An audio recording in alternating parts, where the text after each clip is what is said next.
Guys, gusto niyo bang malaman kung saan at paano tayo kukuha ng mga animated sound effect na napaka-simple lang guys, basic na basic lang. Siyempre, di ba? Mainam kasi ito halimbawa sa mga video natin kung mayroong mga ganito kasi nakakadagdag siya ng engagement or kumbaga napapaganda yung ating video. So paano ba ito A ginagawa guys? few moments Sundan mo later. lang ang video ito hanggang dulo at for sure ma-amaze ka at matututunan mo kung paano nga ba ito ginagawa sa napakasimple lang pala na paraan. So let's go! So guys, punta lang tayo sa Chrome. And then pag nandito na tayo sa Chrome guys, type lang natin dito yung My Instance. So meron na tayo guys dito, My Instance. Yan, click lang natin yan. Yan guys, tapos click natin to ulit yung My Instance dito. Yan, sa ilalim ng kulay pula. Yan guys, yan. So ito guys yung mga sound effects na pwede natin gamitin para ma-download natin doon or maigamit natin sa ating mga video. Napakadami nito guys, grabe. Di ba? Simple-simple, hindi mo na kailangan mag-download pa sa Google o kung saan-saan man sa YouTube. Guys, ito lang. So, di ba? Ito, sample kunwari ito guys, oh. Yan, di ba? Yan. Ayan guys, oh.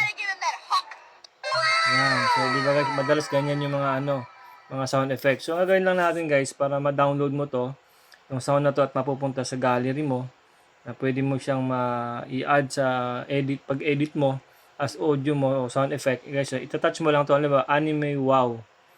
Yan guys, so madadivert ka dito guys. Tapos ano mo lang, X mo lang yan. Pag na-divert ka dyan guys, yan. Punta ka naman dito sa download MP3.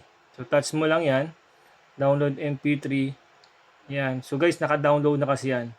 So yun, sabihin, nandun na siya sa aking gallery. So try tayo ng iba guys na pwede natin i-download. So for example, halimbawa ito. Yan guys ha. So click mo lang tong SpongeBob fail. Yan. Tapos mapupunta ka dito sa ilalim, scroll up mo lang. Yan. Tapos click mo tong download MP3 guys. Yan, ganyan. So nakita nyo guys, download. Ang bilis lang, di ba? So open mo lang. Tapos pakinggan mo. Yan guys. So nandun na yan guys sa music gallery mo. So kung mag-i-edit ka sa CapCut, madali mo na siyang kunin para ilagay mo siya dun sa mga sound effect mo. So ganun lang kasimple mga idol, no?